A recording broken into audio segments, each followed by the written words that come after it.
No estoy en ninguna de las opciones, profe. ¿Terminaste los dos? No, ya quisiera. No, me quedaron unas consultas del punto del TP8 que no pude terminar, pero empecé igual la parte teórica del 9, pero no terminé el 8. Bueno.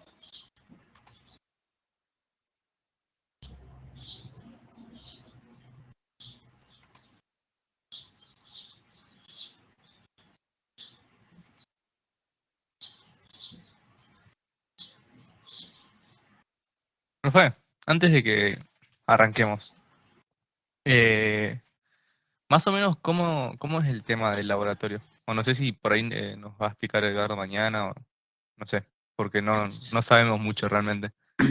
Es que yo tampoco, la verdad, sé mucho. Sé que me habló a mí para que vaya martes y jueves a asistirlo, pero lo más probable es que sean laboratorios demostrativos, van a ver ensayos de tracción, tal vez, no sé si tiene planeado hacer uno de fatiga, al menos demostrativo, alguno de fractura en polímeros, algo de eso va a tener planeado seguro. Pero mañana seguramente les confirma él. Ah, ok. Bien, bien. Buenísimo. Gracias. De nada.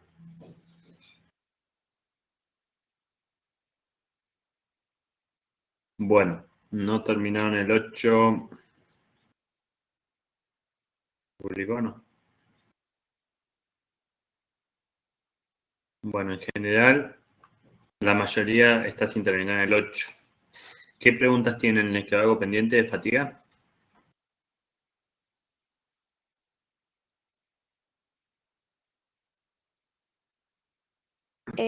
A mí me quedaron consultas em, prácticamente en los ejercicios donde se tiene que aplicar la ley de París. La verdad que no supe mucho, por ejemplo, en el punto 8, cómo plantearlo. ¿Querés mostrarnos qué hiciste? Porque, o sea, si no, tengo que explicar todo de cero, pero más o menos tenés algo, una base con la que yo pueda comenzar, Sí, le puedo sacar foto y comparto pantalla. por favor. Ahora le saco foto. ¿El resto tiene alguna duda que se pueda resolver en el medio?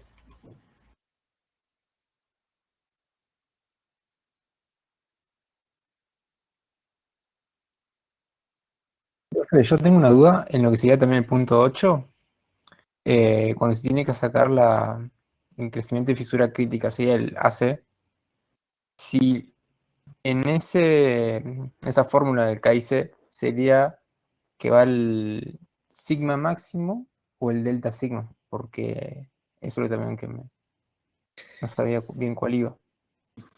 Bueno, a ver, pensemos entre los dos, entre todos. Voy a dibujar acá.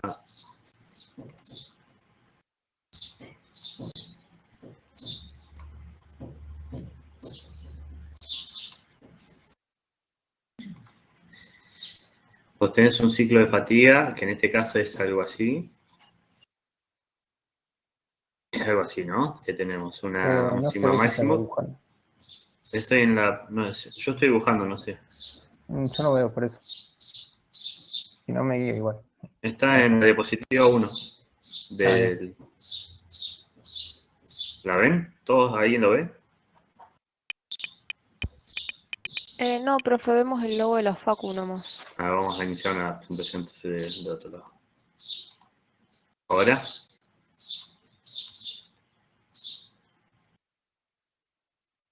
También lo hago en la diapositiva 2. 3, no, 3, perdón. Se sigue sin ver, profe.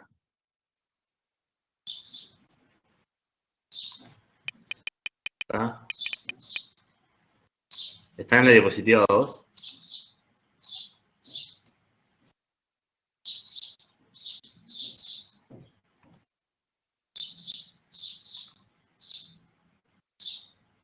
¿No pueden ver la diapositiva 2?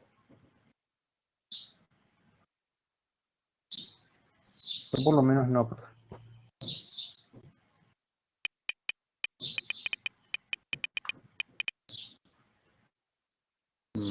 Qué bacano. A ver.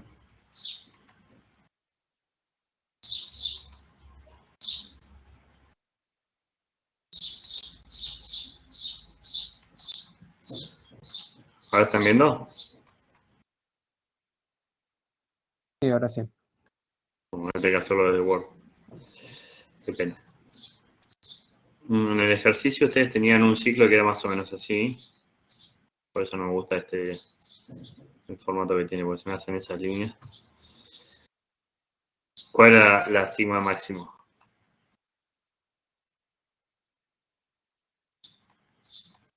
Era 210 y el sigma mínimo 70, o sea, megapascales. O sea, más o menos así era su ciclo. Entonces, ahí la pregunta, ¿cuál era? Ya me olvidé. Y también el sigma mínimo me ayudaría a lo que sería el crecimiento de las fisuras. Claro, en este caso, lo que uno tiene que utilizar para ver el crecimiento de fisuras es el delta K. El delta K, en este caso, va a ser igual al K máximo, pero K máximo menos el K mínimo. ¿Está bien? K máximo asociado ¿a qué? A esta tensión.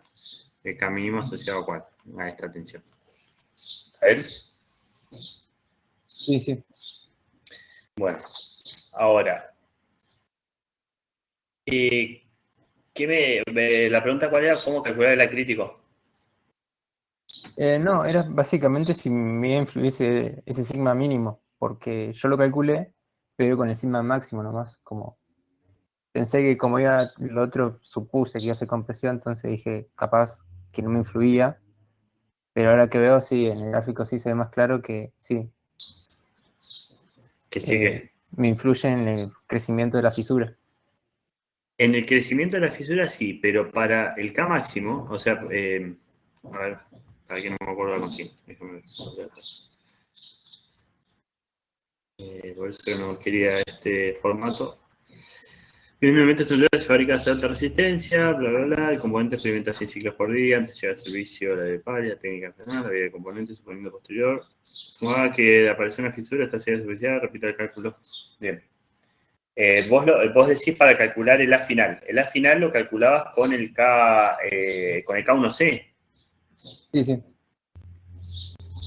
No entiendo por qué iba la pregunta dependiendo de la sigma máximo o sigma mínimo.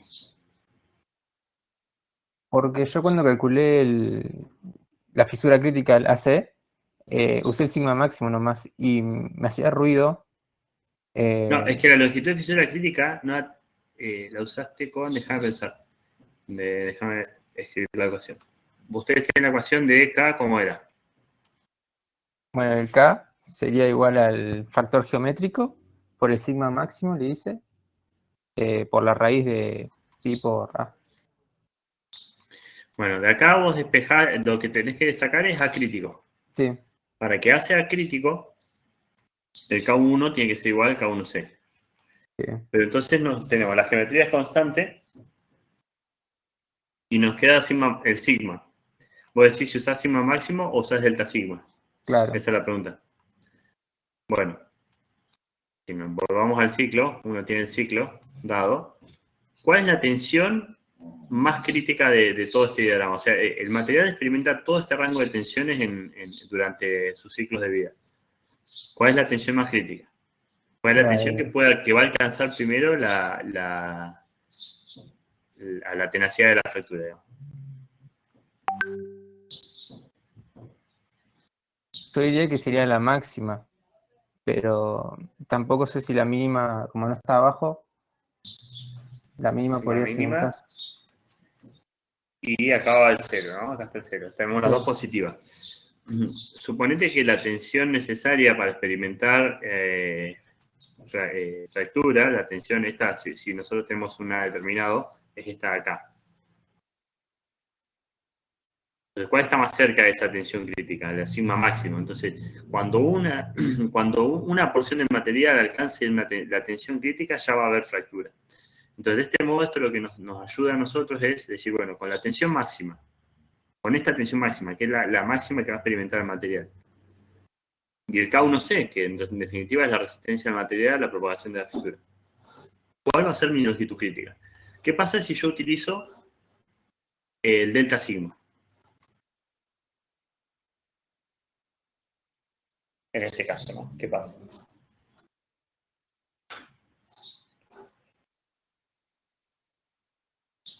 ¿Cómo va a ser el acrítico? Tendría que ser mayor, ya que el sigma sería menor. Mayor. Si lo hago con esto, tengo un acrítico que es más grande. Y si el acrítico es más grande, ¿cómo me va a dar la vía fatiga?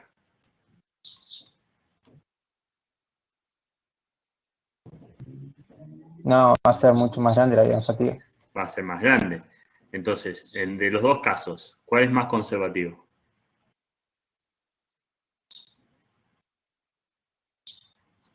¿Cómo? No entendí ahí. O sea, ¿cómo es Si la yo pregunta? utilizo el sigma máximo, ¿cómo me va a dar el número de ciclos de falla menor? Entonces, si yo estoy calculando para estimar la vía fatiga, yo tengo que calcular, más allá de que sea conservativo o no, tengo que calcular con sigma máximo porque es el valor máximo que me va a dar. Ahora vamos por la inversa.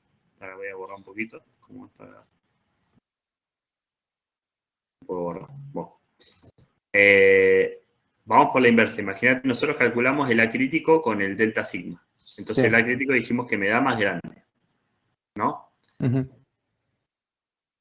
Ahora, el material en vez de, en la realidad el material en vez de experimentar delta sigma, hay una porción del material que va a estar sometida al sigma máximo. ¿Y cómo es el sigma máximo respecto al delta sigma?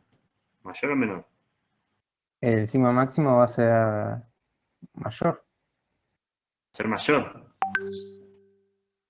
Entonces, si yo tengo una tensión más grande que la que yo usé para calcular el acrítico, ¿qué va a pasar para esta longitud de fisura que calculé con delta sigma?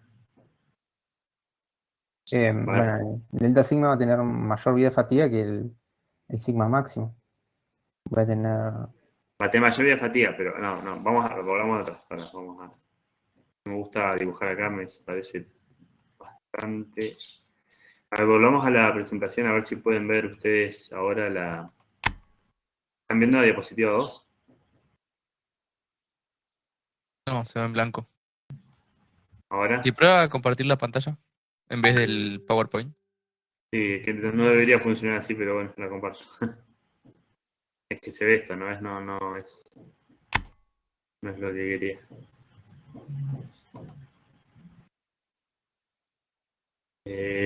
Pucha.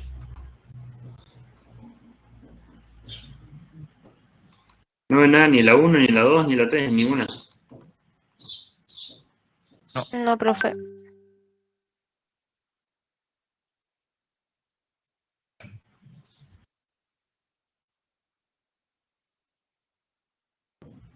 ¿Qué puedo hacer?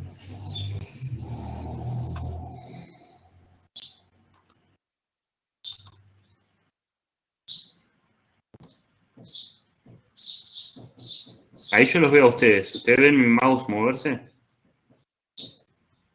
Sí. Y si rayo, ¿lo ven? Ahí hice una raya, hice una cruz. Yo no la veo. No, tampoco, profe. Pero, No, che, yo tampoco. no sé qué pasa. Bueno.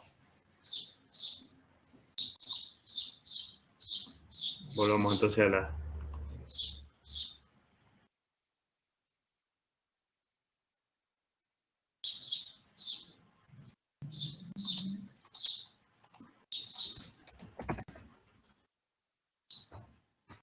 ¿Están viendo?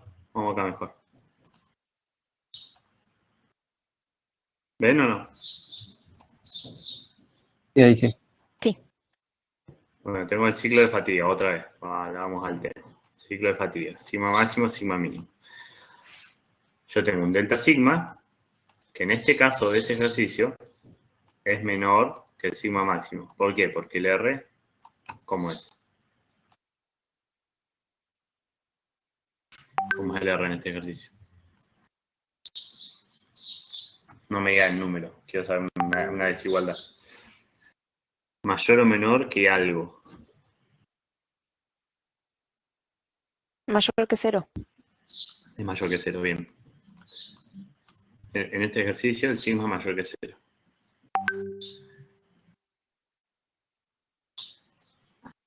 ¿Vamos bien hasta ahí? Sí. Bueno, ahora, con este sigma, que es menor que sigma máximo, calculo un acrítico, que va a ser igual a ¿qué? A K1C ¿sobre qué? Sobre I por delta sigma.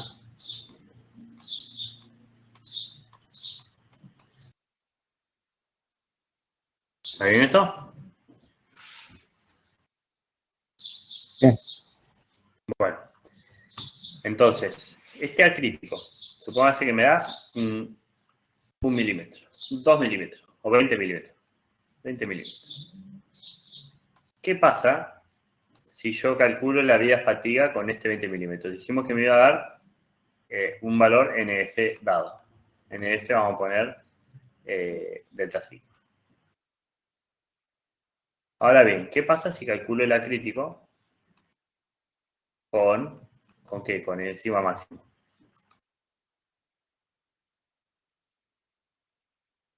Va a ser menor que el delta sigma.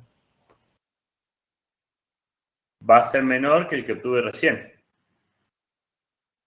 Bueno, este de sigma m va a ser menor que el que obtuve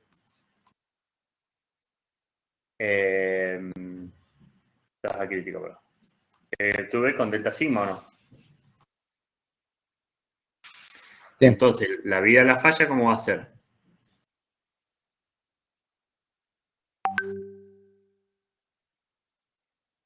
Menor que la que obtuve con delta sigma. ¿Estamos bien? Sí. Para el resto de las condiciones igual. Bueno. Ahora, ¿cuál es el tema? Suponete que nosotros asumimos que tenemos 20 milímetros de longitud de fisura crítica. Pero el material, en realidad, ¿cuánto vale delta sigma? Supónganse, ¿cuánto valía? De los 210 menos 70, ¿no? ¿Era así? Sí, ¿Sí o sí, no? 210. 140, ¿no? Sí. Bueno, ¿cuánto vale el sigma máximo? 210. Entonces, el material no es, o sea, tiene está sometido a una tensión mayor que 140. Entonces, ¿qué pasa si yo asumí que mi longitud de fisura crítica es 20 milímetros?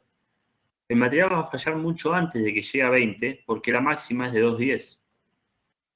Y la longitud crítica para 210, suponete que nos da 15.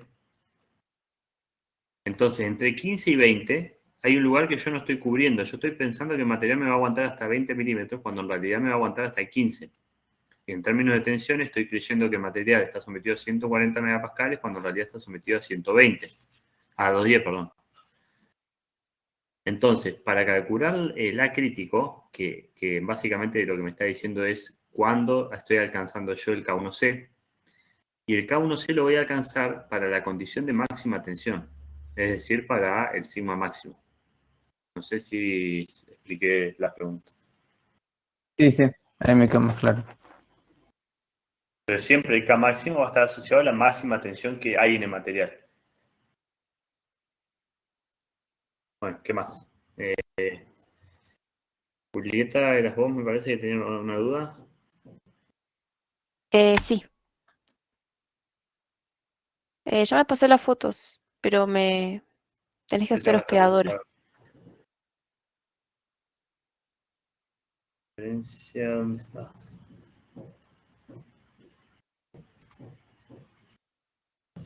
Ah, Julieta.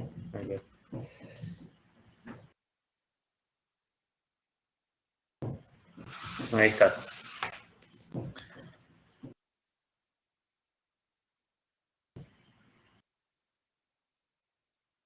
¿Se ve? Sí. Bien. Bueno, es el mismo punto que recién te estaban consultando y justo, bueno, acá, bueno, se resuelve una de las dudas de que yo el delta K lo había calculado con el delta sigma, pero no, lo tendrá que haber calculado con el sigma máximo. Bueno, así que ahí ya se va una duda. El tema es que, bueno, yo no pude venir a esa clase cuando se hizo una presentación del ejercicio de fatiga, así que traté de sacar poco del libro, pero igual mucho no me terminó de cerrar. Entonces, me dan esta ley de París, me dan la tensión de fluencia y el K y C del material, bueno, las tensiones máximas y mínimas. Em, el tema es que, bueno, esto está mal calculado, ¿no? Pero después me piden calcular la vida del componente y que suponga una fisura de 2 milímetros, porque antes de ponerse en práctica el material se hizo un ensayo, pero bueno, este no detectaba fisuras menores a 2 milímetros, así que supuse una fisura de 2 milímetros. ¿Por qué supusiste una fisura de 2 y no una de 1,8 o 1,5 o 1? Y porque podría tener quizás que una como, no sé cómo explicarlo, pero eh, está bien que podría haber sido más chica, pero yo estoy como, como diciendo que podría suceder lo peor, no sé cómo explicarlo. Está bien, está siendo conservativa. Eso sería. Bien. El tema es que, bueno, llegué a esta ecuación, que bueno, el M lo conozco porque me lo da la ley de París, C también, el factor geométrico también, el delta sigma lo conozco todo esto de acá. Sí. Mi problema fue cuando tuve un poco de problemas al calcular el AI, que si mal no leí era eh, la fisura inicial, el tamaño de la fisura inicial, el A, pero después para calcular AF ya se me complicó, no supe cómo. Y no sé, medio como que no estaba entendiendo muy bien, así que me terminó de confundir ahí. Bueno, el AI que tenés ahí está bien. Vos usaste el AI inicial como el mínimo que te puede detectar el ensayo no destructivo. Eso es Sí, algo importante y hasta conceptual que solemos preguntar en los finales. O sea, ustedes cuando hacen un ensayo no destructivo, más allá de que lo hayan visto o no, un ensayo no destructivo es justamente un ensayo que se hace en materiales, en estructuras, componentes, piezas mecánicas, en lo que sea, sin destruir el material. ¿Qué información nos puede dar? Y muchas. En general, uno lo hace para buscar defectos en el material. Poros, fisuras, en el caso de uniones soldadas hay falta de fusión, hay un montón de defectos que pueden llegar a detectarse con el ensayo no destructivo. Discontinuidades en el material, básicamente. Entonces, como nuestro objetivo es encontrar fisuras, si el ensayo tiene un umbral de detección de 2 milímetros, yo como mínimo tengo que asumir que hay fisuras de 2 milímetros. O sea, por más que no haya, que haya fisuras de 1, que poner que la fisura sea de 1, mi vida va a ser mayor, ¿no? Pero no me importa. Porque yo no sé si hay de 1, de 1,8 o de 2. Yo sé que menor de 2 no hay. Entonces es importante que ustedes usen ese límite como la mínima. ¿Está bien? Si no, no estarían siendo conservativos y podría ser peligroso su cálculo de vida. Porque ustedes van a estimar una vida fatiga que es mucho mayor de la que realmente puede llegar a ser. ¿Está bien? sí, Hay que basarse más que nada en hechos y no en probabilidades. ¿Qué probabilidad hay de encontrar una fisura de 1 cuando el umbral de detección es de 2? Y bueno, por ahí es alta. Pero también puedes encontrar fisuras de 1,99. Y en ese caso claro. sería más crítica. Entonces hasta ahí vamos bien. ¿Se entiende eso todos? No solo Julieta. Sí, profe. Bueno, y en la final. En la final está en línea con lo que acabamos de ver, ¿no? Claro, eso es lo que te iba a consultar. El A final vendría a ser el A crítico. La final puede ser el acrítico, pero yo lo que suelo decirles que es mejor hacer, el A final habíamos hablado de que podía ser el A crítico, es decir, el tamaño máximo de fisura que el material puede resistir, y eso lo calculamos con el K1C, siempre y cuando valgan los criterios de plasticidad en pequeña escala y elasticidad lineal y todo lo que vemos para la mecánica de fractura.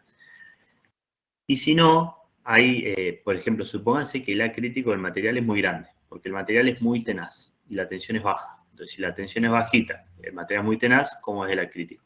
Va a ser muy grande. Sí, Entonces, supónganse que tengo un material muy tenaz en una chapa de 8 milímetros. Imagínense la situación. Un material muy tenaz, una chapa de 8 milímetros. El A crítico, supónganse que me está dando 12 milímetros, por decirle algo. Entonces, ¿qué sucede ahí? No se me va a fracturar el material a la tensión que esté. Porque el A crítico es muy bien, mucho más grande que el espesor. Entonces, en ese caso, ¿qué criterio debería usar yo? el espesor. O el espesor, pero en realidad si uso el espesor no me conviene tampoco, porque cuando me quiero acordar ya se me fracturó el material, se me partió la chapa. Yo tengo que usar algún parámetro, alguna forma tecnológicamente viable para poder prevenir una catástrofe o la ruptura del componente. Entonces, ¿qué hago? Puedo utilizar el espesor sobre 2. Es algo que se utiliza, entonces yo la vía de la fatiga la voy a calcular desde 0 hasta el espesor sobre 2. A ver, un segundo que le hablo a la perra.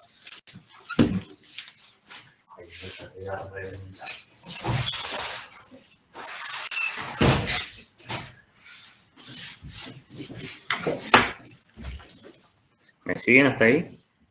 Sí, Bueno, pero hay otra cuestión, y es que el factor de intensidad de tensión es o sea, esa ley de París que vos tenés ahí despejada y integrada, la del NF, señalar la ecuación. Señalar va a quiero checar la vez. Esa ecuación se basa en que es válido aplicar el K1 constante para toda la longitud de la fisura. ¿Me sigue bien? Para toda la longitud de fisura, el factor geométrico es el mismo. ¿Se entiende bien. eso? O sea, Sí, si no, vos no hubieras podido integrar, o sea, si el I tuyo no hubiera sido constante, vos tenés que ver la dependencia con A para poder integrar la ecuación. claro. Bueno, asumiendo que el I no depende de A, que el factor geométrico no depende de A, es una hipótesis muy fuerte que en realidad no se va a verificar en la mayoría de las situaciones. Entonces, cuando la fisura va creciendo y me acerco, por ejemplo, a la mitad del espesor, podemos decir que, bueno, que es medianamente válido. Pero cuando ya nos alejamos más allá de la mitad del espesor, esa hipótesis deja de cumplir, deja de verificarse, porque ya el factor geométrico tiene una fuerte dependencia con la longitud de la fisura. ¿Por qué? Porque el ligamento remanente, ¿qué era el ligamento remanente?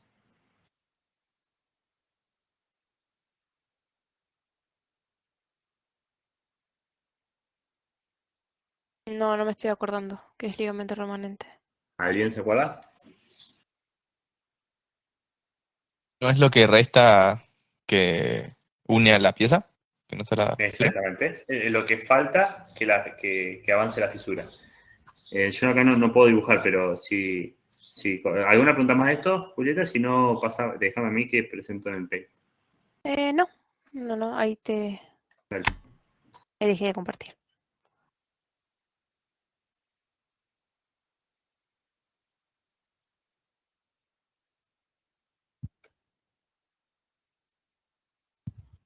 Bueno. Volviendo entonces. Para una chapa, yo les había dado el ejemplo de una chapa de 8 milímetros.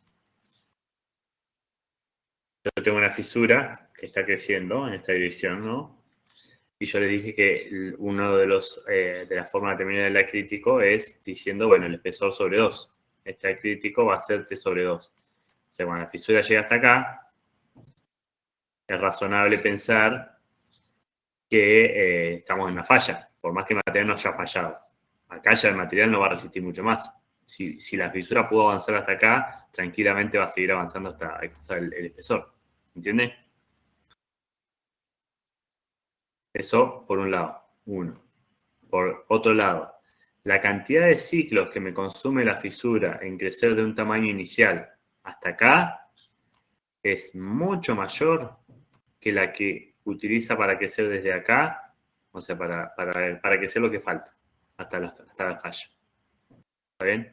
Entonces, esta cantidad de ciclos que me consume que la fisura crezca a esta parte es muy pequeña comparado con la cantidad de ciclos que la fisura consume en crecer hasta la mitad del espesor. ¿Vamos bien? Sí, O sea, si tengo una fisura de 4 milímetros, la fisura tiene un K, es decir, una energía, si lo queremos ver en términos energéticos, hablamos de G, la fisura tiene una energía G o un factor de intensidad de tensiones K bastante alto, porque la fisura ya tiene unos 4 milímetros. O sea, una fisura grande.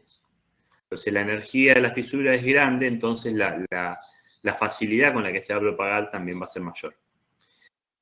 Tercero, está lo que les acababa de mencionar. La fórmula del factor de intensidad de tensiones y sigma raíz de pi por a. Cuando nosotros la metemos en la ley de París y la integramos, esa ecuación que tenía Julieta es válida siempre y cuando I sea independiente de A. Pero la verdad, en la mayoría de los casos, es que I es una función de A. De A sobre W se dice en realidad. ¿Cuál es W en este caso del ejemplo que tengo acá? En este caso. ¿Cuánto vale W? serían los 8 milímetros. Serían los 8 milímetros. ¿Está bien? Entonces, lo que yo les decía es que una hipótesis válida para integrar la ley de París de forma fácil es asumir que I no depende de A, pero eso es válido en los primeros milímetros de crecimiento. Ya por ejemplo, para espesores mayores a T sobre 2, para fisuras mayores a T sobre 2, lo que sucede es que esta dependencia no la puedo despreciar. Entonces, la ley de París, como ustedes la integran, no es más válida. ¿Está bien? Entonces ya les nombré 3 factores por los cuales utilizar la mitad del espesor es válido. Entonces, si ustedes calculan el A crítico, para este caso, el A crítico y el T sobre 2, ¿cuál van a utilizar?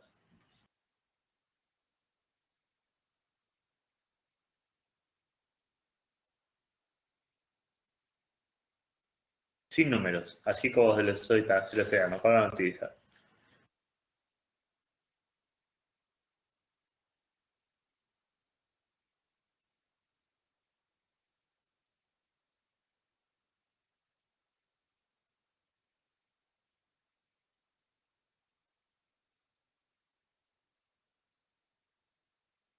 Yo te ¿No? diría que podría depender del material, por lo que me dijiste recién, que hay Va a veces que el depender del acrítico material. te da mucho más grande.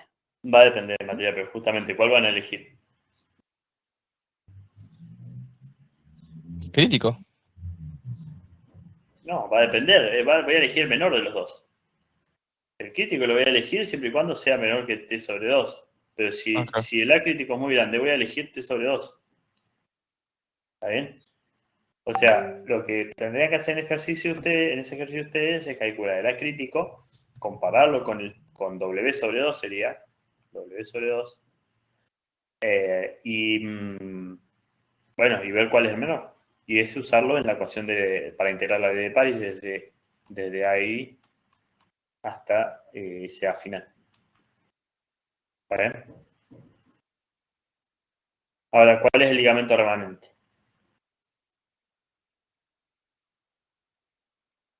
¿Nadie se acuerda? W menos A. W menos A. Ligamento remanente, la frase nos lo dice. Es lo que le falta a la fisura para terminar de crecer. W menos A es bastante utilizado en mecánica de fracturas, fatiga y demás. Es lo que le falta a la fisura para propagarse a través del espesor de la probeta. ¿Estamos? Sí, profe. ¿Qué más? ¿Más preguntas de fatiga?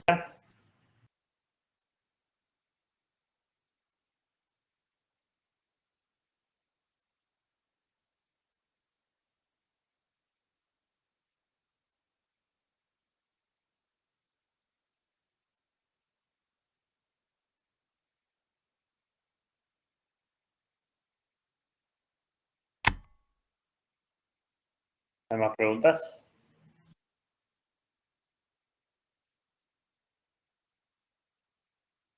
Yo tenía la 8 y la 9, bueno, no la pude plantear, así que cuando termine la planteo. Bueno, entonces, si estamos todos de acuerdo, avanzamos con el práctico de CRIP. Sí, por mi parte sí, profe. Bueno, habíamos quedado de que tenían que intentar resolver antes que el práctico 2 ejercicios que les había mandado. ¿Lo pudieron hacer?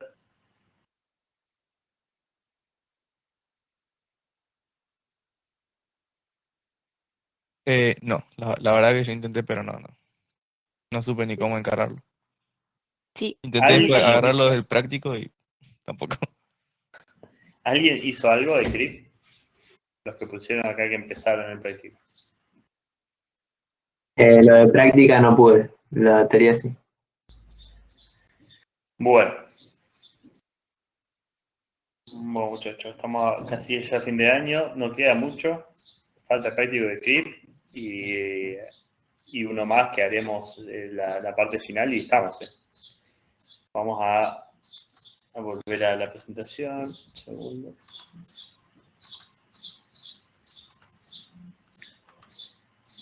Bueno, el ejercicio decía lo siguiente. Tenemos una tabla con resultados de ensayos de fluencia. Me declara que es en zona secundaria. ¿Recuerdan qué es un ensayo de fluencia? ¿Recuerdan qué es la zona secundaria?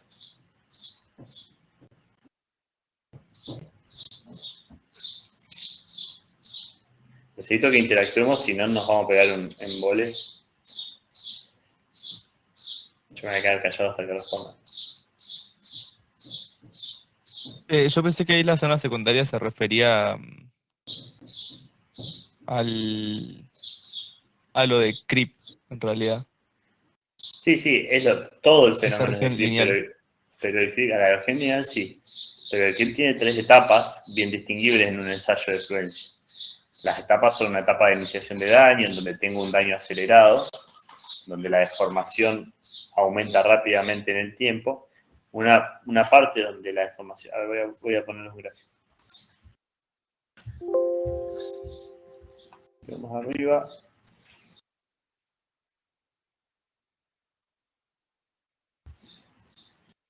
Ensayo de CRIP. Tengo una probeta que está calefaccionada. Acá esto simboliza que está una bobina y está cargada con una carga F. Entonces, lo que yo voy a medir es la deformación en la probeta, en la caña de la probeta. ¿Saben cómo se mide? Los que hicieron en el laboratorio la otra vez de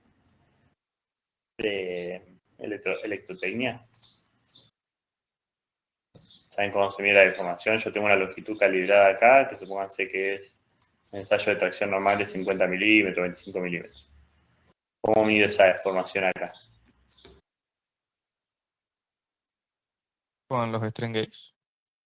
Con strain gauge se mide una deformación localizada. Un strain gauge es algo que yo pego en la probeta y puedo medir la deformación localmente. Esto acá se llama clip gauge, que se acuerdan que yo les dije, esto lo vieron conmigo también, que es un transductor de desplazamiento que lo que hace es, a medida que las patitas, estas que no son más que vigas en voladizo, se deforman junto con el material, los strain gauge pegados arriba y abajo de cada patita me forman un puente de Wheaton que, bueno, yo podría utilizar para traducir en qué, en una señal de deformación o de alargamiento. ¿Está bien? ¿Sí? sí. ¿Se acuerdan o no? Sí. Bueno, entonces yo con un transductor o algo mido la deformación y voy midiendo el tiempo como es esa acción. Y voy a tener una curva como esta. Bueno, estas curvas se pueden reconocer. Una etapa inicial de daño, una etapa que se llama de CRIP primario, una etapa de CRIP en estado estacionario o CRIP secundario y una etapa de CRIP terciario en donde el daño se acelera y acá ya se conduce a la rotura de la fisura. Cada etapa de estas, la 1, la 2, esto lo vieron en la teoría, yo estoy repasando, pero esto ya lo vieron. Y la 3 están caracterizadas por distintos mecanismos de daño. ¿Se acuerdan?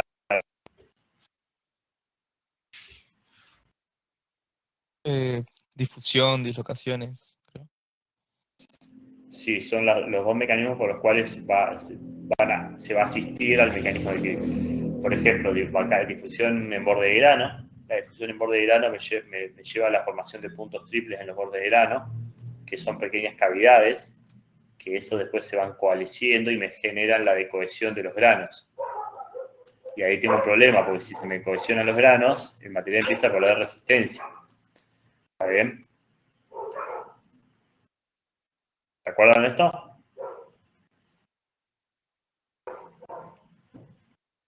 Yo no había encontrado eso en particular. Había encontrado lo de los deslizamientos de los granos. Bueno, también hay deslizamiento en borde de grano. También está ese mecanismo que ocurre bajo ciertas condiciones de tensión, porque en realidad lo que me controla el mecanismo, ¿qué es? Vamos a hacer un repasito rápido. ¿Qué me controla los mecanismos de grip? Además de la temperatura. Las tensiones. La tensión. ¿Qué tensión? Tensión tangencial, que se llama tensión de corte. Entonces, combinando estas dos, se forman los diagramas de grip, los mapas de grip, que eso me hace acordar de que yo, en realidad, el práctico que le subí es una versión vieja. La versión actualizada hay algunas versiones que no están. Así que, dado que ninguno avanzó demasiado, les voy a subir el práctico que corresponde el día de hoy. Pero solo cambian algunos ejercicios prácticos, no todos, pero algunos cambian. Bueno, entonces, dependiendo del nivel de tensiones y la temperatura, voy a tener distintos mecanismos o combinación de varios mecanismos en el mecanismo de daño por grip. Independientemente de esto, la curva va a ser esta. Tengo un grip primario, un grip secundario o estado estacionario y un grip terciario. Tengo un tiempo de rotura, que es una de las variables del ensayo de grip, es decir, yo mido cuál es el tiempo de rotura para qué. Bueno, para una tensión determinada o una carga determinada. Está bien, para una carga determinada o una tensión determinada. Eso depende del tipo de ensayo. Puedo controlar la carga o controlar la tensión. No va a ser lo mismo. Entonces yo puedo observar que la deformación me va a depender, va a ser función de la tensión, función de la temperatura y función del tiempo. Mientras más tiempo lo deje, fíjense que se me empiezan a aumentar la deformación y a generar otros mecanismos. Ahora bien, ¿cómo depende esa deformación de la temperatura y de la tensión? Bueno, si hago ensayos de fluencia temperatura, el anterior, disculpe. Esta es la curva general, ¿no? Para una fuerza constante. Yo puedo hacer ensayos de deformación a temperatura constante o a tensión constante. Si mantengo la temperatura constante y varío la tensión, lo que obtengo son curvas como las que figuran acá. En donde, al aumentar la tensión, claramente la deformación a la ruptura o el tiempo de rotura, TR, se me genera cada vez a tiempos menores. ¿Entiendes? Sí.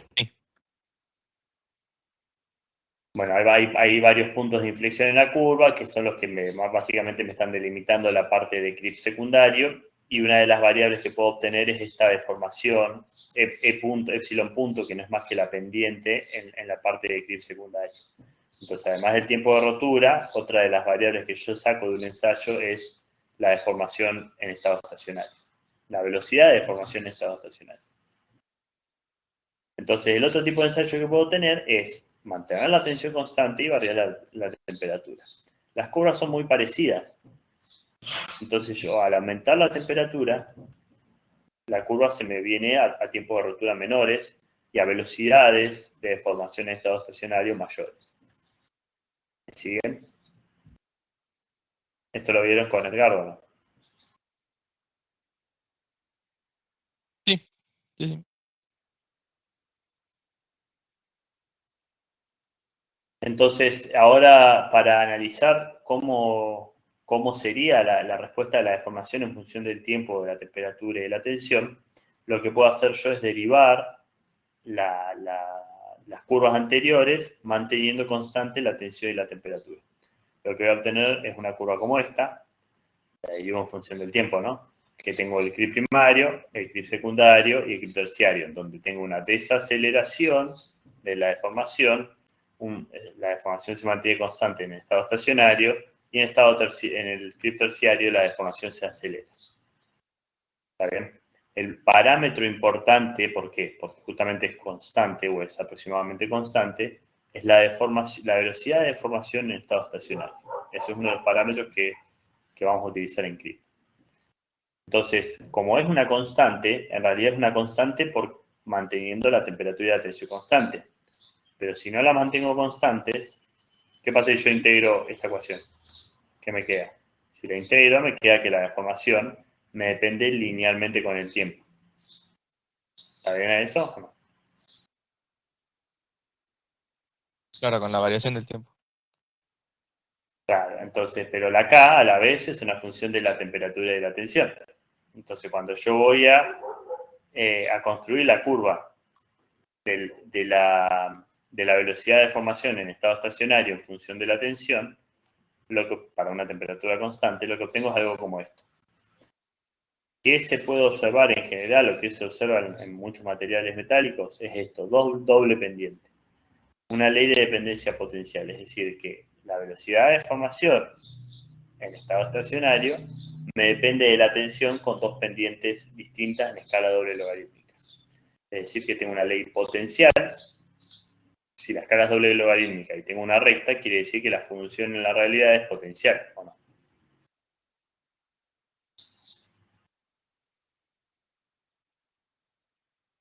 ¿No?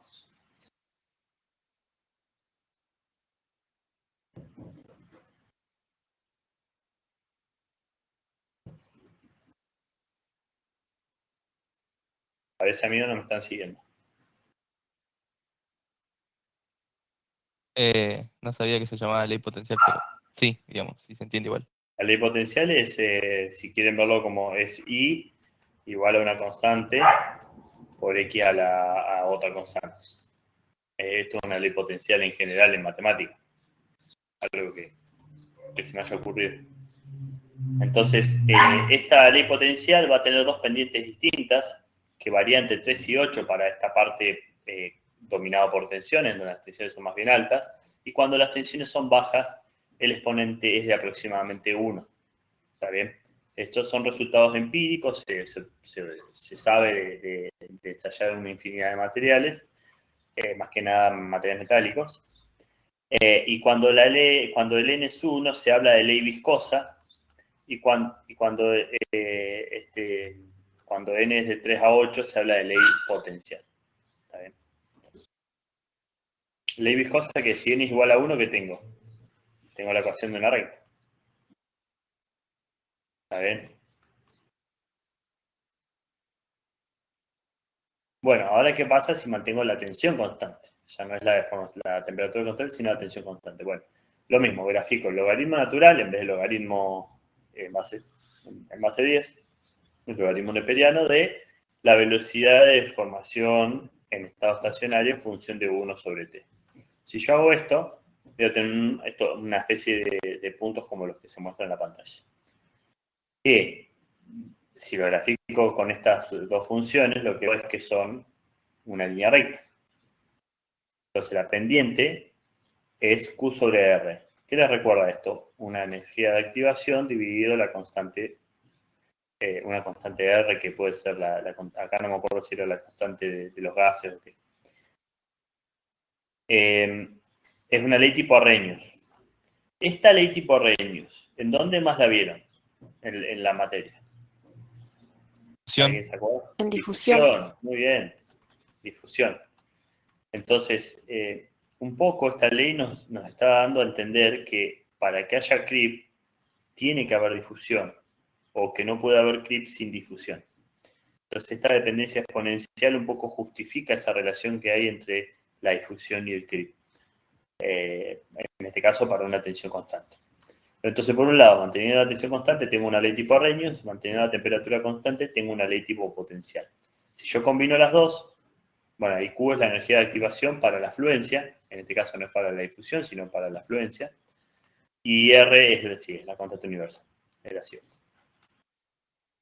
Entonces, combinando las dos soluciones, yo tengo una nueva constante, que la velocidad de formación transaccionaria me depende de una constante por un exponente de la tensión por una ley tipo Arrhenius con la temperatura. ¿Está bien? ¿Se entiende? Sí, sí, sí. Bueno, esto es lo que tienen que usar para esos dos ejercicios. Es ver si es a tensión constante o a temperatura constante y tratar justamente de ver cómo se resuelve.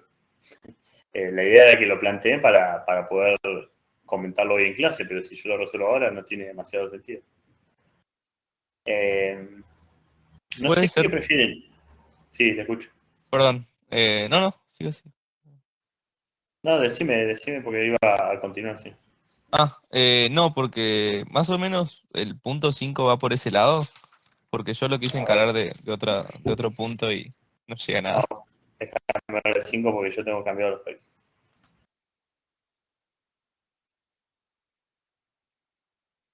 El punto 5, déjame ver. Bueno, ves, el punto 5 es uno de los puntos que yo saqué en el práctico que les debería dar, pero porque no aporta demasiado en realidad. Pero ¿qué dice? A una temperatura de 550 se observa que 300 horas de formación acumulada es de 0,12 cuando la tensión aplicada es de 350. Si uno se observa que al cabo de 1200 horas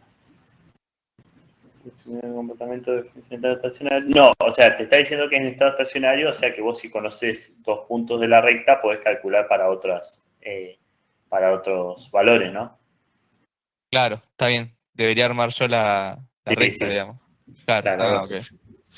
Sí, en realidad el ejercicio yo lo saqué, no sé cómo se resuelve, no lo tengo resuelto, a eso hoy, porque porque lo modifiqué. Los que tengo resueltos son los del práctico anterior. Claro, no, está bien. Está bien. Pero sí Yo va por ese lado. intenté encararlo, o sea, con los métodos esto de extrapolación, pero Sí, no pude usar no, ninguno. No me no es daba por ahí. nada. No, es que no es por ahí. Está bien. Porque falta mucha información para hacerlo con eso. Sí, por eso mismo. Está bien. Era eso. Gracias. Bueno, entonces esta ley que obtuvimos recién, o que pudimos demostrar que la deformación dependía de eso, la velocidad de deformación, ¿qué me está diciendo? Primero que la velocidad de deformación por termofluencia o por creep en la zona secundaria aumenta potencialmente con la tensión. ¿Qué quiere decir? Si yo aumento la tensión un poco, dependiendo del exponente n, la velocidad de deformación aumenta bastante. ¿Está bien? Y depende exponencialmente con la temperatura. ¿Qué pasa si aumento la temperatura en esta ecuación?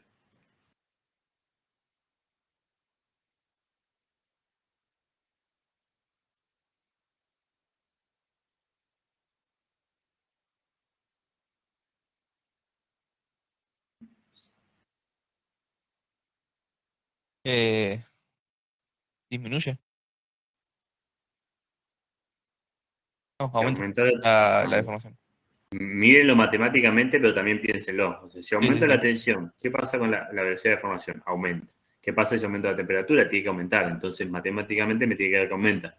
Como está abajo y está el menos adelante, el aumento de todo lo que está acá abajo me genera aumentos de lo que está acá afuera. Del otro lado del paréntesis, ¿está bien? Del igual. ¿Me siguen o no? Para aumentos de T, aumenta la velocidad de formación. ¿No? Sí. Ahora, ¿cuál influye más? Bueno, ¿cómo es una ley potencial? Bueno, una ley potencial es más o menos así, que depende del valor de n. Si n es 2, es un cuadrado, si n es 3, es una función cúbica, 4, y se va cerrando a medida que aumenta n. O sea, sí, aumenta cada vez más rápido a medida que aumenta n. La función exponencial, en general, es así, y ahí hay que ver cuál de las dos influye más dependiendo del valor de n y el valor de estas constantes. Pero bueno, en definitiva, variando un poco la tensión y la temperatura, aumenta mucho la velocidad de formación. ¿Por qué? Porque una depende de la potencia y otra depende de una exponencial. Las consecuencias es que si bueno, acá hay consecuencias importantes de esta ecuación, que no sé si la vieron con el gráfico. Pero si la tensión o la fuerza es constante, la deformación se acumula con el tiempo. ¿Está bien? O sea, mantenemos la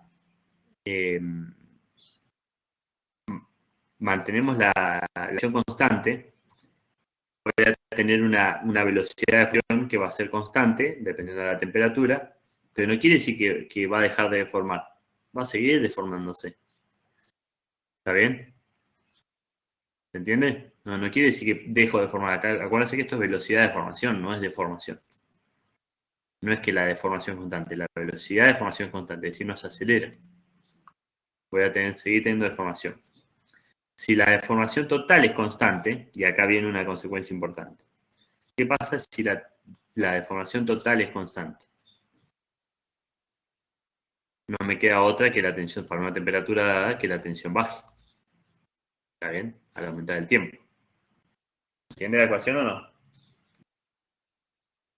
Si la deformación es constante, ¿me están siguiendo, chicos? Sí, profe. Sí, sí. Sí. Si la deformación es constante, no queda otra que la tensión baje. Y si la tensión baja, ¿qué me está diciendo? Que hay relajación de tensiones. ¿Y dónde se puede ver esto?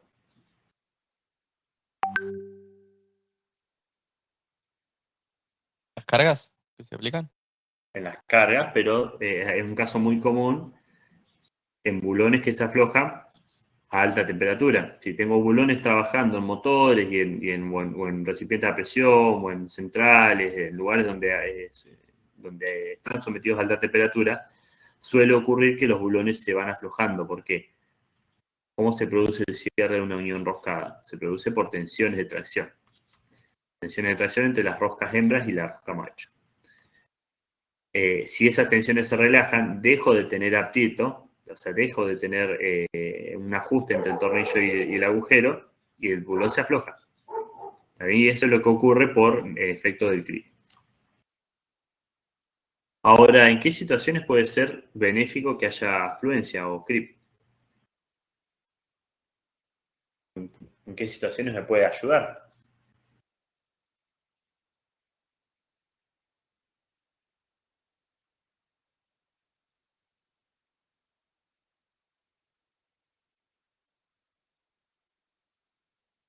No se me ocurre algo bueno, realmente. ¿Te da una idea de eso? Para moldear, no se dice moldear, pero Sí, moldear sería para conformar plásticamente materiales metálicos distintos, ¿no? En general hay cigüeñales hechos por forjados, se llama esto. En realidad tengo un material que le aplico presiones y se deforma mucho más fácil que si el material estuviese frío. Y lo de la relajación de tensiones, bueno, no, acá hay un ejercicio, pero no. ¿Me siguieron hasta ahí?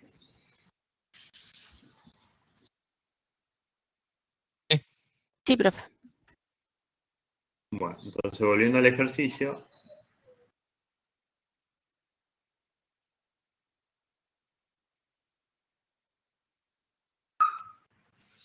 me da los datos para acero a una temperatura de 510 grados centígrados y me da distintas velocidades de formación de creep secundarios en función de la tensión. ¿Qué hago? Me pide comprobar que la zona secundaria cumple la ley potencial y evaluar el valor del exponente. ¿Qué tengo que hacer?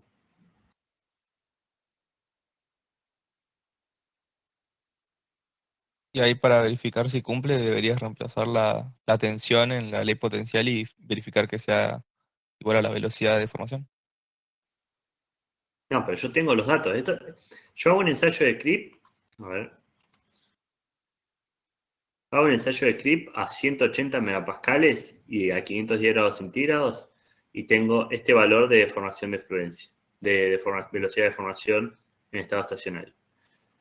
Hago otro ensayo a 200 megapascales y a la misma temperatura y obtengo este valor 2 de velocidad de formación. Y otro a 240 y otro a 265. Entonces son todos valores, son todos ensayos distintos. Ahora, ¿cómo hago yo para verificar que se verifica la ley potencial del material y qué exponente aplica? ¿Qué hago?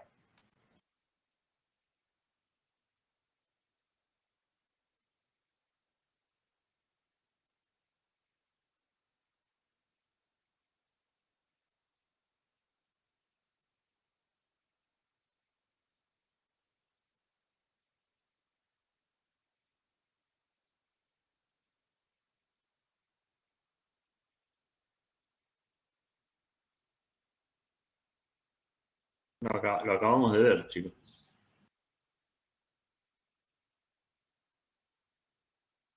¿Cómo hago para verificar que hay ley potencial en una serie de datos?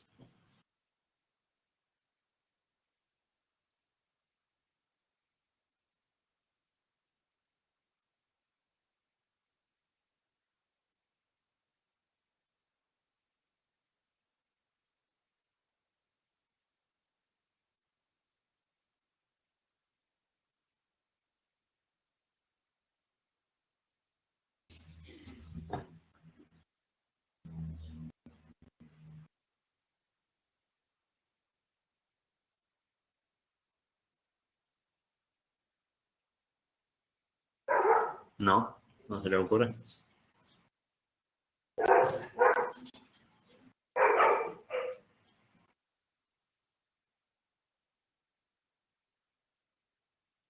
¿Están ahí todavía o no? Y no, a mí no se me ocurre. Pero lo acabamos de ver, o sea, es...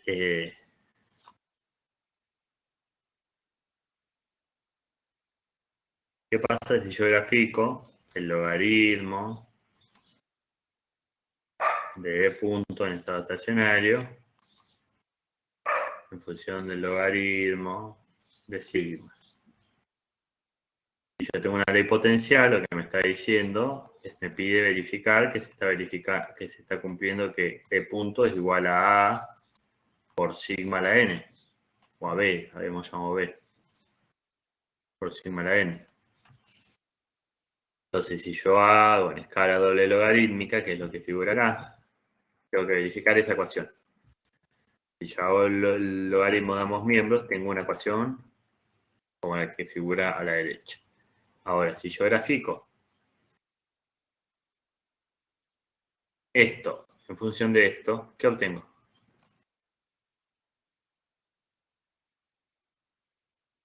¿Qué debería tener? La exponencial deberías obtener.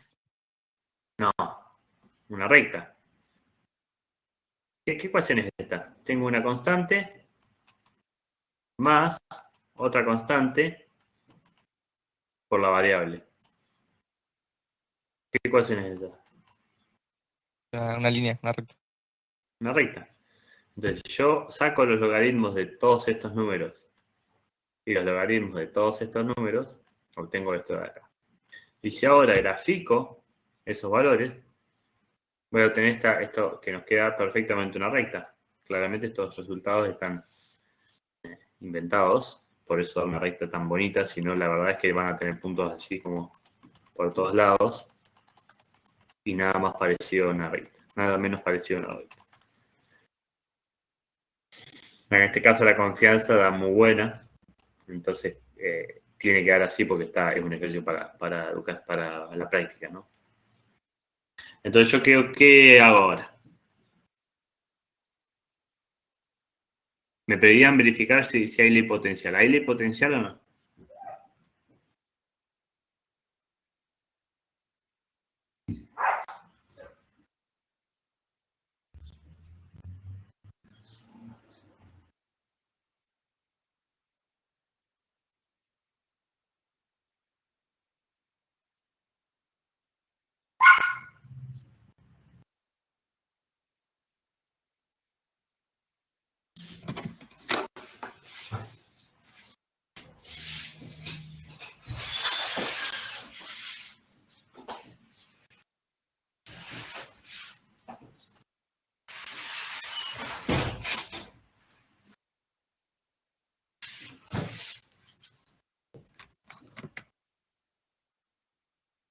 ¿Hay ley potencial o no?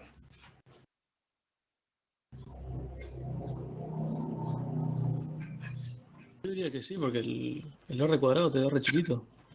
El Y error. sí, hay ley potencial porque se me está dando una línea recta. ¿Y qué hago ahora? ¿Saco el ordenador de origen para qué? ¿Para qué me sirve el ordenador de origen?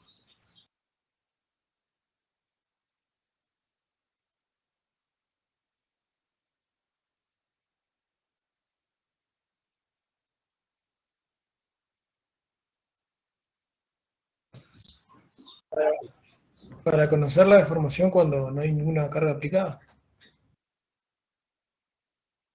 Sí, pero en realidad la velocidad de deformación cuando no hay que replicar, pero en realidad, bueno, sí, para la temperatura determinada sin carga, pero no, eso no tiene mucho sentido en este caso. Ahora acá nos sirve para calcular la pendiente B. ¿Está bien? El exponente B. Entonces, si yo tengo la ordenada de origen que me vale menos 16, si yo le saco el logaritmo a la menos 1, digamos, y elevo 10 a este número, me da 5,33. Y para verificar que n esté entre 3 y 8, ¿qué tengo que hacer?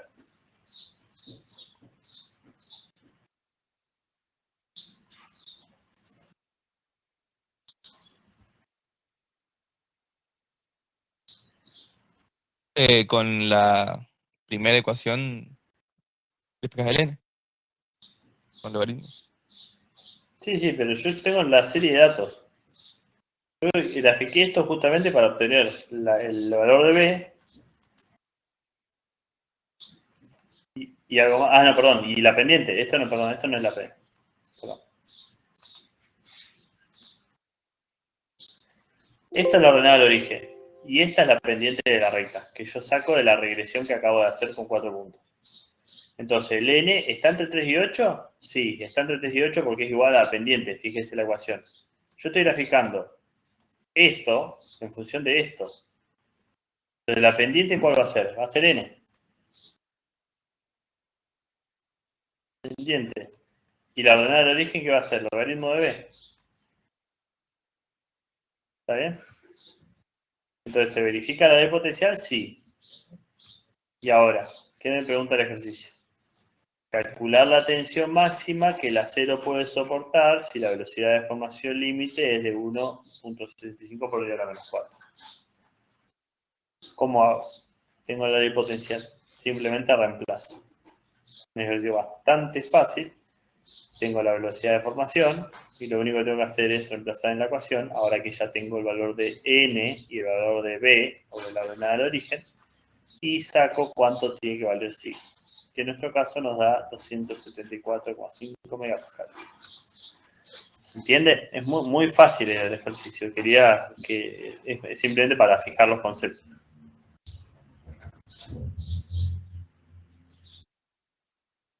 Sí, yo no sabía hacer todo eso, digamos, lo de los logaritmos y eso no tenía ni idea, así que sí. Sirvió. O sea, ¿no sabías hacerlo matemáticamente o no? ¿O qué? Claro, no sabía cómo encararlo matemáticamente al ejercicio. Bueno. Por eso no lo Y pude en este plantear. caso, entonces sabemos que en este caso, ¿qué le dice verifica? Es algo similar, son ensayos, pero a tensión constante y a distintas temperaturas. En este caso tengo un ensayo a 180, otro ensayo a 220 y otro ensayo a 260. ¿Qué me recomiendan hacer? ¿Qué debería graficar?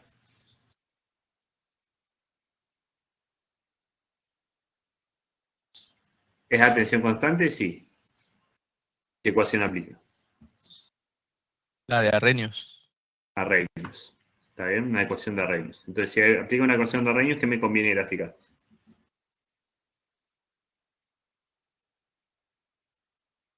¿Me conviene graficar esto en función de esto directamente?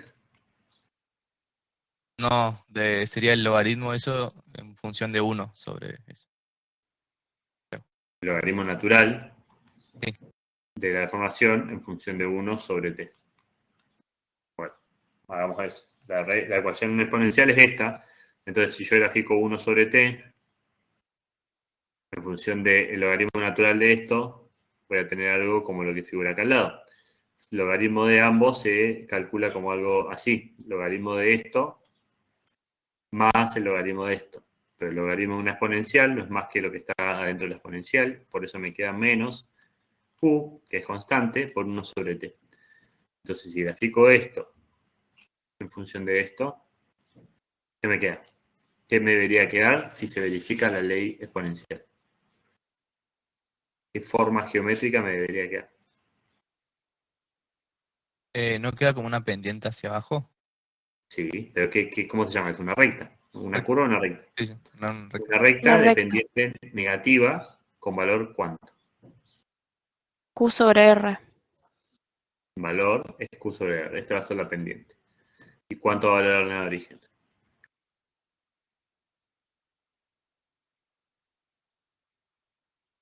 El logaritmo de la... Bueno, el resto. Esto, ¿está bien? Bueno.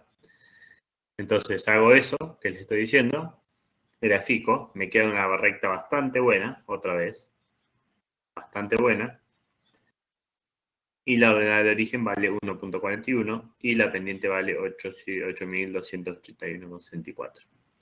Entonces, para obtener A por sigma a la n, ¿yo qué tengo que hacer? Hacer E elevado a esto, ¿no? ¿Me siguen hasta ahí? Sí, sí. Bueno, ¿qué me pregunta el ejercicio? ¿Para qué hago todo esto? ¿Qué me está dando?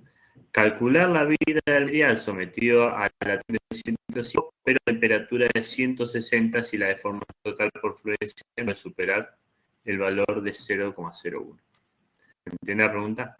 Calcular la vida del material sometido a la tensión de 105 megapascales, es decir, la misma tensión, pero a una temperatura de 160 grados centígrados si la deformación total por fluencia no puede superar un valor dado.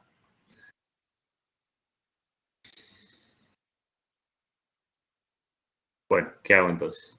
Lo que me está diciendo es que la deformación no puede superar el valor de 0,01 y que la temperatura, ¿por qué 160 dice acá? Ah, ¿para la temperatura de cuánto era? De 160 grados, sí, perdón. Y la temperatura de 160, que algo importante de esta ecuación, que no lo mencioné, pero es de la ecuación exponencial, es que para que valga esta ecuación exponencial, T siempre está escrito en Kelvin. ¿Por qué? ¿Por qué creen ustedes? Si no se Porque hace cero. está en un dividendo. Exactamente, porque si no, si lo uso en grados centígrados, me queda un 0 y la ecuación se va al demonio. Bueno, entonces tenemos delta de formación, la velocidad de formación de creep en estado estacionario es lo mismo que decir delta epsilon sobre delta t. Esto es igual a la ecuación de Arrhenius. Este valor yo ya lo calculé, que vale 4,13. Y este valor lo tengo, ¿por qué? ¿Por qué lo tengo este valor? Porque la pendiente. Entonces lo único que tengo que hacer es reemplazar 160 acá y sacar ¿qué cosa? El tiempo. Entonces el delta T me vale 137 horas. Entonces en 137 horas el material a 160 grados centígrados no va a tener una deformación mayor a 0,01.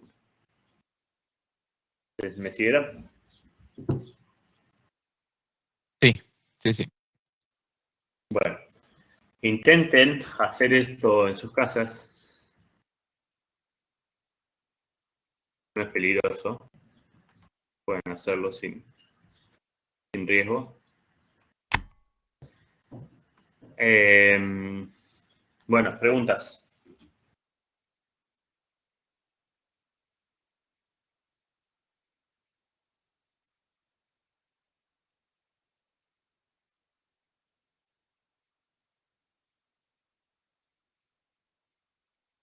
Yo no tengo dudas. Tenía la duda esa que te había consultado y bueno, después con otro ejercicio que tenía esas tablitas también, pero como no sabía cómo hacerlo, pero bueno, ahora después lo voy a hacer. Bueno, yo ahora quiero entonces, si nadie va a decir nada, voy a mostrarles en realidad el documento que es el que debería corresponder a este año.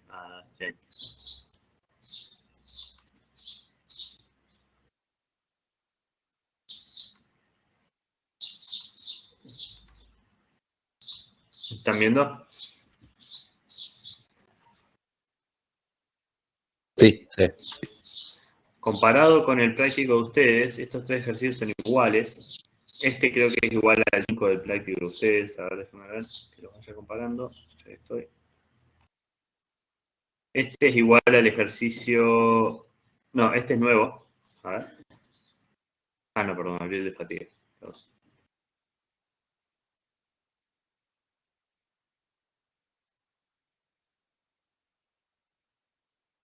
Sí, este ejercicio 4 es igual al 6 de su práctico.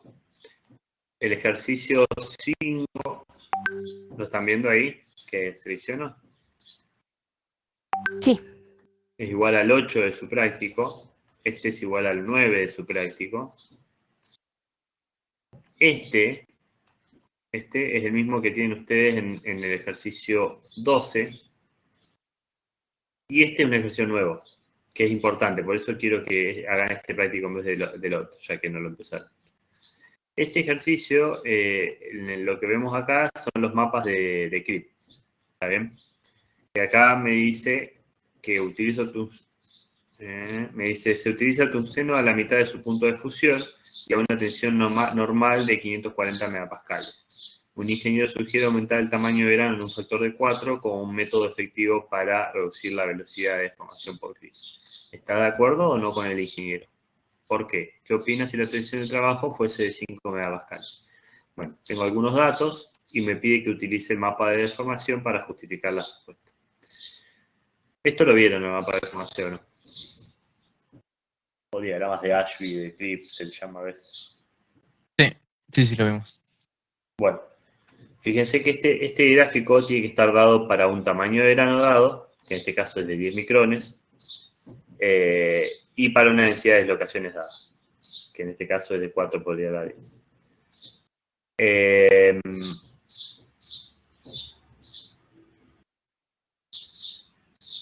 Bueno, no sé, esto les va a surgir preguntas cuando lo intenten plantear. Después el ejercicio 9, que me pide que con el mismo filamento del ejercicio anterior, con el mismo material del ejercicio anterior, fabrique un filamento que trabaje a una temperatura de 2000 y no supere una longitud de 136 milímetros luego de 100 días de servicio. ¿Está bien? Bueno, este ejercicio también está bueno, ¿por qué? Porque acá tengo, en estos mapas de CRIP, estas curvas que son. Curvas de 10 a la menos 10, 10 a la 6, 10 a la... Esto no sé qué es, esto parecía un 6, pero está mal. Esto tiene que ser 10 a la 8 y 10 a la 6. 10 a la menos 4 y 10 a la menos 2. ¿Qué son esas curvas? No corresponda. Yo tengo uno genérico. A estos que son de dislocación, coble. No, estas son las velocidades de deformación. ¿Está bien? Son las velocidades de deformación y para esas velocidades de deformación, ¿qué mecanismos atraviesa? Esto repásenlo, chicos, porque es importante como concepto más allá de lo que se evalúe o no en un examen. Estos mapas ténganlos en cuenta. Por eso, o sea, no puedo avanzar mucho sin que ustedes lo hayan pensado. Y el 10 es interesante, también está agregado respecto al práctico inicial, el 10 y el 11, porque son ejercicios de Larson Miller y de los modelos predictivos de CRIP o de estimativos. Ustedes saben que CRIP, ¿cuál es uno de los grandes problemas que tiene en los ensayos de CRIP?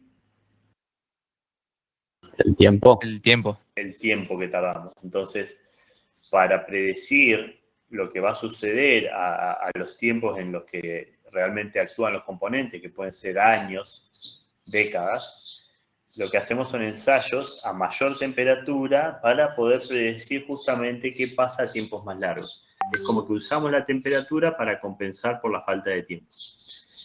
Eso a veces anda, a veces no anda, pero bueno, se puede encontrar formas de justificarlo para que ande más o menos bien. Y hay métodos ya bastante utilizados en el mundo del CRIP que justamente utilizan datos de ensayos para poder predecir lo que pasa a tiempos mucho más largos. Así que bueno, ese es el objetivo de los puntos 10 y 11. Este práctico es el mismo que el 2020, pero no es el mismo que el 2019. Por eso les decía que este se lo subo hoy para que empiecen a trabajar con este. ¿Está bien? Cambian algunos ejercicios, no es todo distinto. ¿Alguna pregunta? A mí me quedaron... Perdón, sí, sigue vos. Perdón. Justo iba a preguntarte con el ejercicio que había mostrado que tenía que aumentar en 4 veces el tamaño de grano, de cómo lo tendría que ver en el diagrama. ¿El ejercicio qué? ¿El de los mapas de Ashby? Claro, el de mapa de Ash. porque habías dicho que, por ejemplo, ese mapa era como para un tamaño de grano en particular. Entonces, poner, si yo aumento el tamaño de grano, ¿debería usar el mismo mapa? No, justamente, eso es lo que Ah, tienen que razonar. No ah. solo usar el mismo mapa, sino que todas estas curvas, si yo aumento... ¿Aumentar el tamaño de grano es bueno o es malo en un material?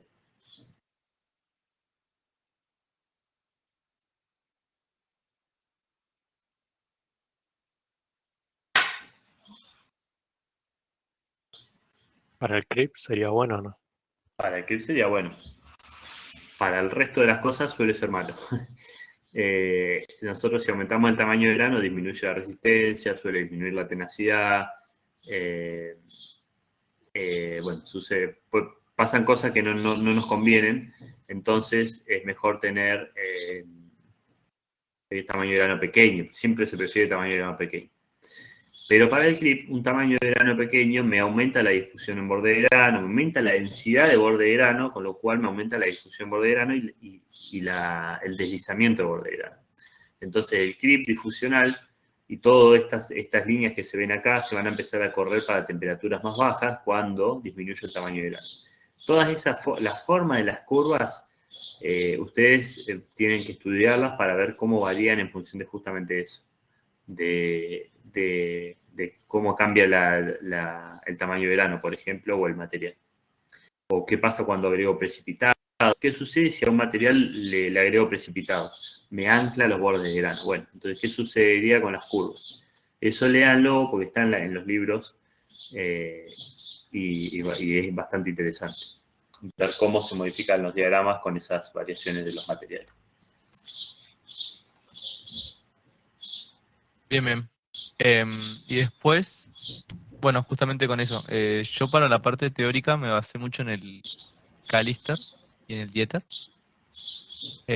pero no sé si hay un otro libro más. Bueno, creo que ya se lo dije la clase anterior. No sé si la clase anterior fue justo la que estuvieron pero yo les di 2 libros que son muy buenos para la parte de Está bien, está bien. Que, sí, sí. el Herzog y el Dowling. Está bien, está bien. Pensé que eran para la parte anterior, me confundí. Está bien. No, sí, para toda esta segunda parte de la materia, fractura, fatiga, creep, esos 2 libros andan muy bien. Listo, claro, sí, sí. Me acordaba que nos había mencionado para fatiga, pero no sabía si aplicaba esto. Genial. Era eso, gracias. Bueno.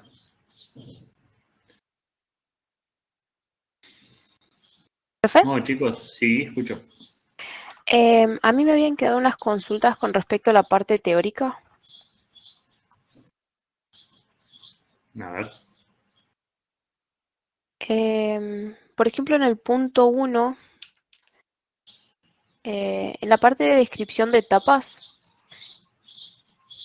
el profe cuando describió la tercera etapa, bueno, se produce una aceleración en la velocidad de fluencia y ocurre la rotura final, ¿no? Y también dijo que en esa etapa puede ser que en algunos materiales no se presente. Creo haberle escuchado, no sé si escuché mal. No sé, para mí ocurriría en todos los materiales, porque en realidad es una cuestión de mecanismo, de cómo se va generando el daño. Vos en la parte de estado estacionario tenés todo lo que ocurre, todo lo que se muestra acá en los diagramas de Alfie va ocurriendo paulatinamente, se genera la decohesión, se va generando los puntos triples en el borde de grano, se forma una decohesión, después esos voids o esos huecos se van uniendo unos con otros y el material va perdiendo paulatinamente resistencia. Pero llega un momento que ese daño es tan acelerado que el material indefectiblemente va a tener una velocidad muy alta de deformación, o sea, va a ir acelerándose el daño. O sea, yo no, capaz que alguno lo tiene más pronunciado que otros, pero en general yo esperaría que todos los materiales lo tengan. Bien, bien, bien. Y después, Igual preguntarle a Eduardo, no sé si qué ha dicho específicamente, pero a ver a qué se refería, pero yo entiendo que todos los materiales tendrían esa etapa terciaria, a no ser que haya un caso especial que desconozca. claro, pasa que en las diapositivas, cuando estaba el gráfico, yo tenía anotado al lado puede ser que en algunos no se presente con respecto a la tercera etapa. Por eso no sabía, porque de los libros donde estaba resumiendo no aparecía nunca eso, entonces no sabía Sí, si todos los ponerlo o no. materiales, si los dejas tiempo suficiente, van a conducir a la rotura por clip. Si son materiales susceptibles de aplicar, algunos van a tardar más o otros menos, pero en realidad esa aceleración del daño y ese aumento del daño va a ocurrir en todos. Entonces yo esperaría que ocurra en todos, pero bueno. Claro. Después en el punto 2 tenía una duda cuando habla de creep de difusión. El creep de difusión se puede hacer con el comportamiento Navarro-Herring o Cobble. Entonces aparecía que la temperatura equicohesivo es la que me va a determinar cuál proceso de difusión se lleva a cabo. ¿Está bien eso?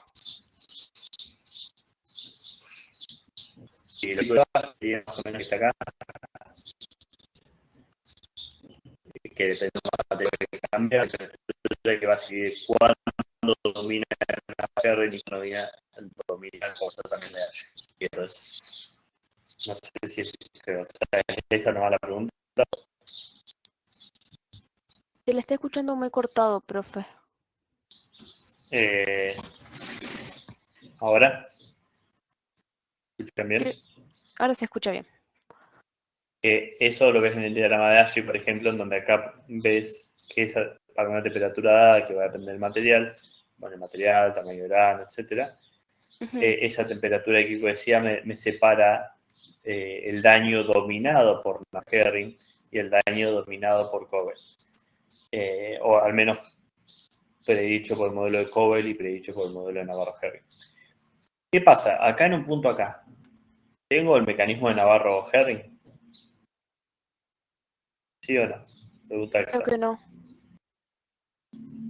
Pregunta de examen. A ver, voy a hacer una encuesta así y responden todo.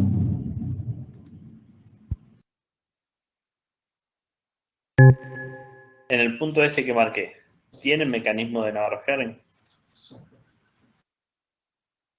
Abstención. Siempre hay uno que se abstiene.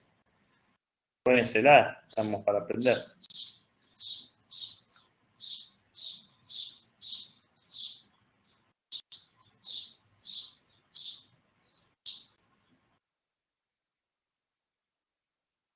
Faltan algunos. Vamos.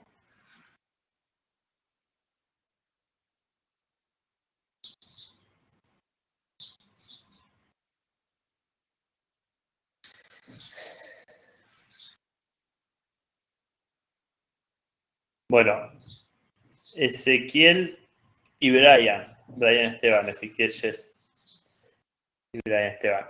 ¿Por qué dijeron que sí?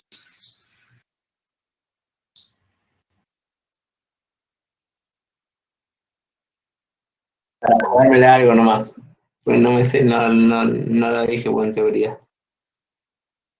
Y Brian, Similar a lo de él. bueno. Muchachos, tenemos que poner unas pilas. Falta poco para que termine el año. Está bien, ustedes dos están en lo cierto, pero no tenían ni idea que lo estaban. En realidad, estos mapas determinan los mecanismos principales de creep, de daño por creep.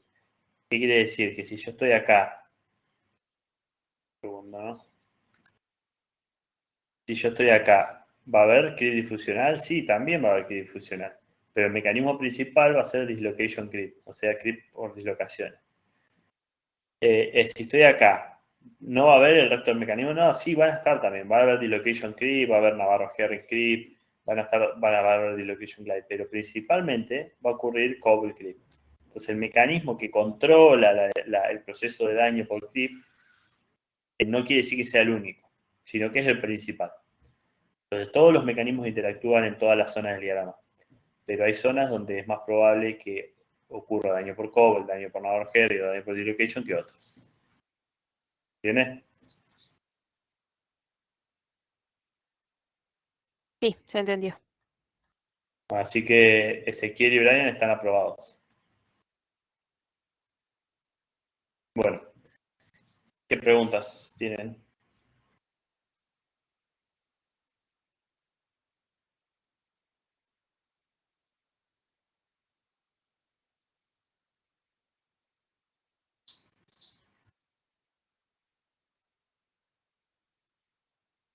Bueno, yo no tengo nada más planeado para hoy porque la idea era que ustedes hagan las preguntas. Traten de resolver los ejercicios que hice yo hoy, a ver si les da más o menos para que entiendan cómo es la mecánica, cómo son las ecuaciones, de qué dependen, la matemática un poco implicada. Y intenten resolver el práctico, ya se lo subo ahora mismo, ya termina la clase y se lo subo. Intenten resolverlo y la semana que viene que tienen laboratorio, al menos el martes, no sé si el jueves y el viernes también, pero al menos el martes pueden preguntarme si es necesario. ¿Vamos? Bueno, Yo profe. voy a estar, Sí, sí. yo voy a estar en laboratorio. Listo. Bueno, No tengo más dudas chicos. por mi parte. Así que, Profe, hasta luego. consulta del laboratorio, porque el profe subió, o sea, vamos a estar en simultáneo 2 grupos, ¿no se confundió con eso? Y puede ser porque como voy a estar yo también, mientras yo le explico algo, le explicaré otra cosa, no sé, todavía no hablé con él, no me dijo nada. Ah, bien. No, yo por las dudas, viste, como quedamos 8:30, 2 grupos, capaz que, no sé, no podíamos entrar todos y era otro horario o algo por el estilo, pero para sabernos. No, debe ser el mismo horario, pero en 2 lugares distintos. Ah, buenísimo. Listo. Bueno, entonces yo no los veo hasta el martes. Que tengan un buen fin de semana. Y pónganse a hacer el ejercicio de cripto. Bueno, Chao, profe. Bueno, profe. profe, gracias. Buen fin de. Igualmente. Nos vemos, chicos. Buen fin de semana.